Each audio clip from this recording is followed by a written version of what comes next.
आंतरधर्मीय विवाह मान्य नसल्यानं मोशीत तरुणाचा खून, मृतदेह जाळून हाडे राख नदीत फेकली। बहिणीने केलेला आंतरधर्मीय विवाह मान्य नसल्यानं भावाने दाजीच्या डोक्यात दगड घालून त्याचा खून केला। डिझेलने मृतदेह जाळून टाकला आणि पुरावा नष्ट करण्याच्या हेतूनं हाडे व राख पोत्यामध्ये भरून नदीत टाकून दिल्याची घटना मोशीत घडल्याचं उघडकीस आलंय।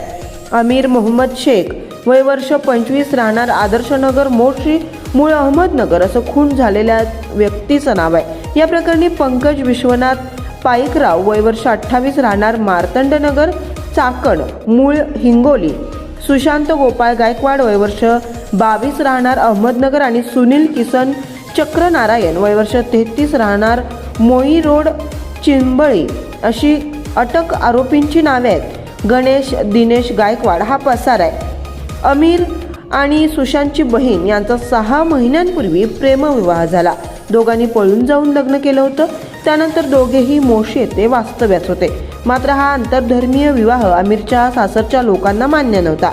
अमीर हा मोशीत एका कंपनीत वाहन चालक म्हणून नोकरी करत होता। तो 15 जून रोजी राहत्या घरातून कंपनीत कामाला जातो असं सांगून निघाला। तो परत घरी न आल्यानं त्याची पत्नी अरीना हिने MIDC भोसरी पोलीस ठाण्यात पती बेपत्ता झाल्याबाबत तक्रार दाखल केली होती। तपासामध्ये अमीरला पंकजने फोन करून बोलावून घेतल्याचं समोर आलं। अमीरचे वडील मोहम्मद यांनीही सुनेच्या माहेरच्या लोकांवर संशय व्यक्त केलाच होता। पोलिसांनी पंकजला 21 जून रोजी अटक केली। चौकशीत त्याने खुनाची कबुली दिली। आरोपींनी अमीरला दारू पिण्याच्या बहाण्यानं फोन करून बोलावून घेतलं।